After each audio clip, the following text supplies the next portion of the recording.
ایک واقعہ سمجھنے کے لیے اشارے میں کافی ہے. آپ اندازہ لگائیے جن لوگوں کو دنیا میں یہ بشارت دے دی گئی تھی کہ تم جنتی ہو. خلفائے راشدین کا دور، دوسرے خلیفہ حضرت عمر رضی اللہ تعالیٰ عنہ، جن کی باتیں یہاں کی جائیں تو بھی کم. ایک بار حضرت عمر رضی اللہ تعالیٰ عنہ اور اللہ کے رسول حضرت محمد صلی اللہ علیہ وسلم ساتھ چلے جا رہے تھے. حضرت عمر رضی اللہ تعالیٰ عنہ کا ہاتھ محمد صلی اللہ علیہ وسلم کے ہاتھ میں تھا. اللہ کے رسول صلی اللہ علیہ وسلم سے اللہ کے رسول حضرت محمد صلی اللہ علیہ وسلم پوچھتے ہیں، اے عمر، تم مجھ سے کتنی محبت کرتے ہو؟ حضرت عمر رضی اللہ تعالیٰ عنہ کہتے ہیں، اے اللہ کے رسول، اپنی جان سے زیادہ، اپنی جان کے بعد تمام چیز آپ پر قربان. اللہ کے رسول حضرت محمد صلی اللہ علیہ وسلم کہتے ہیں، اے عمر، تمہارا ایمان ابھی مکمل نہیں. تمہیں جو ہے اپنی جان سے بھی زیادہ مجھ سے محبت کرنی ہوگی. اور حضرت عمر رضی اللہ تعالیٰ عنہ بنا وقت گوائے انہوں نے کہا، اے اللہ کے رسول، میری جان بھی آپ پر قربان. تو یہ وہ محبت تھی، یہ زبانی محبت نہیں تھی. اس کا موقع نہیں ہے کہ آپ کے سامنے مثالیں پیش کی جائیں کہ کس طرح لوگ اپنی جان نچھاور کرنے کے لیے تیار رہتے ہیں. جب انہیں بتا دیا گیا کہ یہ دنیا چند دنوں کی ہے، اصل زندگی آخرت کی ہے، اور وہاں تم اگر یہاں کامیاب ہو گئے تو تمہاری ہمیشہ کی زندگی کیا ہوگی، تو وہ ہمیشہ اپنے آپ کو اس بات کے لیے تیار رکھتے تھے کہ جب حکم ہو اپنی جان نچھاور کریں. تو کہنے کا مطلب یہ ہے کہ ہم اللہ کے رسول حضرت محمد صلی اللہ علیہ وسلم سے محبت کا دعویٰ زبانی نہ کریں، بلکہ دل سے ہو، یقین کی گہرائی سے ہو. اور محبت کسے کہتے ہیں؟ محبت کا مطلب یہ ہوتا ہے کہ اپنے محبوب کے ہر خواہش کے مطابق ہماری زندگی ہو جائے. اللہ کے رسول صلی اللہ علیہ وسلم کی زندگی ہمارے لیے نمونہ بن جائے. اللہ کے رسول صلی اللہ علیہ وسلم کی زندگی پہ ہم چلنے کی کوشش کریں. ہم یہ معلوم کریں کہ اللہ کے رسول حضرت محمد صلی اللہ علیہ وسلم کی زندگی کیسی تھی، ان کے گھر کی زندگی کیسی تھی، بازار کی زندگی کیسی تھی، تاکہ ہم اس کے نقش قدم پر چل سکیں اور صحیح محبت کا نذرانہ پیش کر سکیں. جو محبت ہوتی ہے، محبت پیش کرنے کے لیے کیا ہوتا ہے؟ اپنے محبوب کے احسانات کو یاد کیا جاتا ہے. اللہ کے رسول حضرت محمد صلی اللہ علیہ وسلم کا کتنا بڑا احسان اس دنیا پر ہے، کیونکہ وہ پوری دنیا کے لیے رحمت بنا کر بھیجے گئے، صرف مسلمانوں کے لیے نہیں بلکہ پوری دنیا کے لیے. تو ان کا بڑا کارنامہ یہ تھا کہ انہوں نے اس دنیا کے لوگوں کو بتایا کہ تم کون سے کام کر کے جنت میں جا سکتے ہو، اور ایسے کون سے کام ہیں جس کو کرو گے تو تمہارا ٹھکانہ جہنم ہوگا. یہ اللہ کے رسول حضرت محمد صلی اللہ علیہ وسلم نے بتایا. یہ ان کے احسانات ہیں. اور اللہ کے رسول کی آپ زندگی کو پڑھیں تو ہمیں معلوم ہوگا کہ اللہ کے رسول حضرت محمد صلی اللہ علیہ وسلم کس طرح بے چین رہتے ہیں کہ لوگ جہنم کے گڑھے پر کھڑے ہیں اور جہنم میں گرنے کو تیار ہیں. ایک بہت مشہور مثال ہے یہ. اللہ کے رسول صلی اللہ علیہ وسلم فرماتے ہیں کہ لوگ جہنم کے گڑھوں پر اس طرح کھڑے ہیں جیسے یہ لائٹ جو جل رہی ہے، اس پہ کیڑے اور پتنگے اس طرح سے اس کے آس پاس منڈراتے رہتے ہیں. اسی طرح انسان جہنم کے گڑھے کے کنارے کھڑا ہے اور میں ان کی کمر پکڑ پکڑ کے کھینچ رہا ہوں. یہ اللہ کے رسول صلی اللہ علیہ وسلم کی زندگی تھی کہ وہ چاہتے تھے، ان کی خواہش تھی، ان کی تمنا تھی کہ ہر آدمی صحیح راستے پر چلے اور جنت کا حقدار بن جائے، جہنم سے بچ جائے. یہ اللہ کے رسول حضرت محمد صلی اللہ علیہ وسلم کا بہت بڑا احسان ہے کہ اللہ کے رسول حضرت محمد صلی اللہ علیہ وسلم نے ہمیں یہ تعلیم دی کہ ہم اپنے آپ کو ان تمام باتوں کے مطابق اپنی زندگی کو گزاریں. آپ دیکھیے اللہ کے رسول صلی اللہ علیہ وسلم کی زندگی وہ آپ پڑھیں تو آپ کو معلوم ہوگا کہ وہاں انصاف کی بات ہوتی ہے، وہاں لوگوں کو حق دلایا جاتا ہے. غریب اور امیر کا کوئی فرق نہیں ہوتا، کالے اور گورے کا کوئی فرق نہیں ہوتا، عربی اور عجمی کا کوئی فرق نہیں ہوتا. وہاں صرف فرق ہوتا تھا تو کون اللہ سے ڈرنے والا ہے، کون کتنا اللہ سے ڈرتا ہے، کس کی زندگی اللہ کے بتائے حکم کے مطابق، اللہ کے رسول حضرت محمد صلی اللہ علیہ وسلم کے بتائے ہوئے اصولوں کے مطابق اگر گزر رہی ہے تو وہ اس کے ساتھ جو ہے اس طرح کا معاملہ کیا جائے گا کہ وہ جنت کا حقدار ہوگا۔ تو بہرحال اللہ کے رسول صلی اللہ علیہ وسلم کی زندگی کو آپ پڑھیں گے تو اس میں انصاف کی باتیں آپ دیکھیں گے کہ مزدوروں کو بہت ساری حدیثیں موجود ہیں، مزدور کو اس کی مزدوری اس کے پسینہ سوکھنے سے پہلے دے دیجیے، لوگوں کے بیچ انصاف کیجیے، لوگوں کے بیچ اچھے سے پیش آئیے۔ اس طرح کی بہت ساری بے شمار حدیثیں جو ہے ہمارے سامنے موجود ہیں، ہمیں اس کا مطالعہ کرنا چاہیے، اس کو پڑھنا چاہیے اور اپنی زندگی میں اتارنا چاہیے۔ بڑے خاص اور اہم بات اس موقع پر میں کہنا چاہتا ہوں، اکثر یہ میڈیا کے ذریعے یہ بات بتائی جاتی ہے کہ اسلام میں عورتوں کو وہ آزادی نہیں، اور بڑے افسوس کی بات یہ ہے کہ یہ ملت اسلامیہ کے زیادہ تر لوگ ان سوالوں کا جواب نہیں دے پاتے۔ میڈیا جب اچھے ڈھنگ سے اس کو پیش کرتا ہے اسلام کے مخالف چیزوں کو تو ہمارے پاس، ہمارے نوجوانوں کے پاس کا جواب نہیں ہوتا۔ لیکن آپ جب اللہ کے رسول حضرت محمد صلی اللہ علیہ وسلم کی سیرت کو پڑھیں گے تو اب آپ کو معلوم ہوگا کہ یہاں پر اسلام نے عورتوں کو کیا مقام دیا ہے۔ کسی کے گھر یہ پہلے کے دور میں بھی ہوتا تھا، کسی کے گھر جب بیٹی پیدا ہوتی تھی تو اس کا چہرہ کالا پڑ جاتا تھا۔ کیوں کالا پڑتا تھا؟ اس کی وجہ یہ تھی کہ سماج کے اندر ایسے ریتی رواج موجود تھے، ایسے مسائل ہوتے تھے کہ بیچارہ بڑے بوجھ میں محسوس کرتا تھا۔ اور جب اللہ کے رسول حضرت محمد صلی اللہ علیہ وسلم نے وہ تعلیم دی اور اس تعلیم کے مطابق عمل ہوا تو لوگ اس سے باہر نکلے، اور بہت ساری روایتیں موجود ہیں۔ آج نئی ٹیکنالوجی آ گئی ہے، اس زمانے میں بچی جب پیدا ہو جاتی تھی تو باپ لے جا کر اس کو گڑا کھود کے گاڑ دیتا تھا۔ آپ اندازہ لگائیے کتنا بڑا جرم کرتا تھا۔ جب وہ ایمان میں داخل ہوتا ہے تو اللہ کے رسول صلی اللہ علیہ وسلم کے پاس آ کے فریاد کرتا ہے کہ اللہ کے رسول میں نے ایمان لانے سے پہلے یہ اور یہ عمل کیا، اللہ تعالیٰ کیا مجھے معافی ملے گی؟ کہنے کا مطلب یہ ہے کہ آج بھی وہ دور ٹیکنالوجی ایڈوانس ہو گئی ہے۔ آج دوسرے لوگ تو یہ دعویٰ کرتے ہیں کہ اسلام میں عورتوں کو حق نہیں ملتا، وہ لوگ الٹرا ساؤنڈ کروا کے معلوم کر لیتے ہیں کہ پیٹ میں، ماں کے پیٹ میں لڑکی ہے یا لڑکا، اور اس کا ویسا استعمال کر لیتے ہیں۔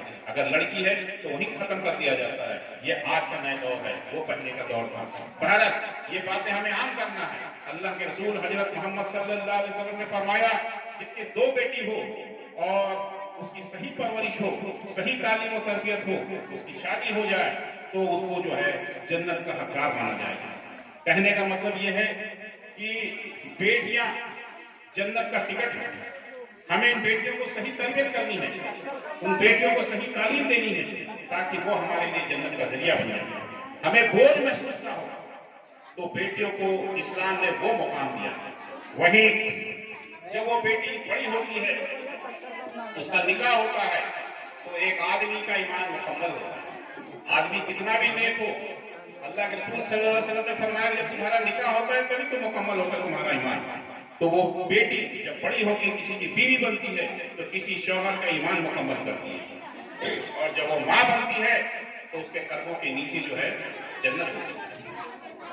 یہ کنسپٹ اسلام نے دیا کہ ماں، ایک عورت کے قدموں کے نیچے جنت ہے۔ تو گویا ہمیں ماں کی خدمت کرنی چاہیے، اور مجھے اس بات کی خوشی ہے کہ بڑے آپ اولڈ ایج ہوم، وردھا آشرم میں جا کر دیکھیے تو آپ کو دوسرے یہاں کے بوڑھے لوگ بہت ملیں گے، مسلمانوں میں اکا دکا ہوں گے جو سمجھ لیجئے کہ اللہ تعالیٰ کی لعنت ہے ان کے اوپر۔ ورنہ ماں باپ کی خدمت کا اتنا اچھا موقع، اتنی اچھی باتیں جو اسلام میں بتائی گئی ہیں اس پہ الحمدللہ لوگ عمل کرتے ہیں، اور ماں کے قدموں کے نیچے جنت ان کو سمجھائی جائے، ان کو بتائی جائے تو وہ لوگ بھی جو اپنے ماں باپ کو چھوڑنا چاہتے ہیں وہ بھی نہیں چھوڑیں گے۔ تو اسلام نے وہ مقام، اللہ کے رسول صلی اللہ علیہ وسلم نے وہ مقام دیا۔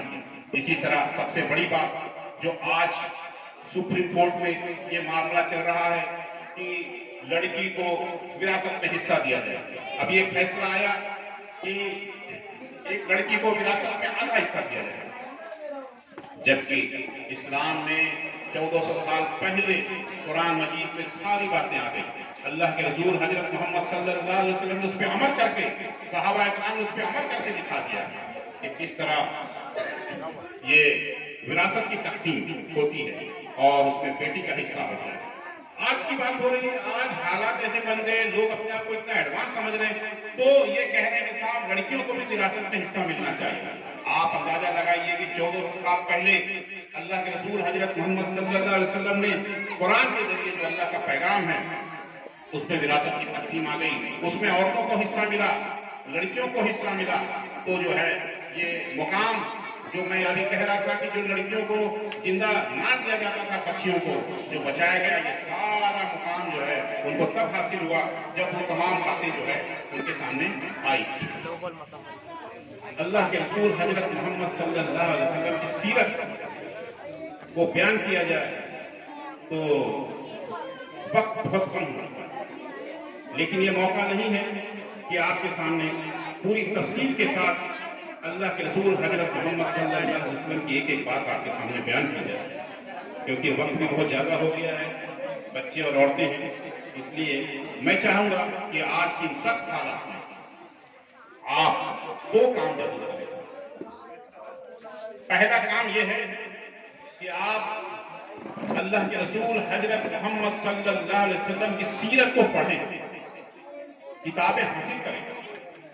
ہندی، اردو، انگریزی، ہندوستان کی تقریباً 14 زبانوں میں ہمارے پاس کتاب موجود ہے. آپ لیں، آپ پڑھیں. آپ چھوٹی چھوٹی چیزوں کو پڑھنے کی کوشش کرتے ہیں، جاننے کی کوشش کرتے ہیں، سوشل میڈیا پہ معلوم کرتے ہیں، لیکن اللہ کے رسول حضرت محمد صلی اللہ علیہ وسلم جو ہمارے آئیڈیل ہیں، تو ان کی زندگی کیسی ہے، ان کی زندگی کو اپنے لیے نمونہ بنانا ہے. ہم نمونہ کیسے بنائیں گے جب ہم پڑھیں گے ہی نہیں تو نمونہ کیسے بنے گا؟ اس لیے نمونہ بنانے کے لیے ہمیں ضروری ہے کہ ہم جو ہے اللہ کے رسول حضرت محمد صلی اللہ علیہ وسلم کو سیرت کو پڑھیں. جس زبان میں پڑھ سکتے ہیں، ہندی، اردو، انگریزی اور مختلف بہت ساری زبانوں میں آپ اس کو پڑھیں. اور دوسری چیز جو اہم چیز ہے، جو اس وقت میڈیا یہ پرچار کر رہا ہے کہ یہ لوگ جو ہیں اسلام کے ماننے والے ہیں، یہ دہشت گرد لوگ ہیں، یہ اسلام کے ماننے والے لوگ جو ہیں وہ غلط ہیں. تو آپ اس کا جواب تبھی دے سکتے ہیں جب اللہ کے رسول حضرت محمد صلی اللہ علیہ وسلم کی سیرت کو آپ پڑھیں اور پڑھ کر اس پر عمل کریں.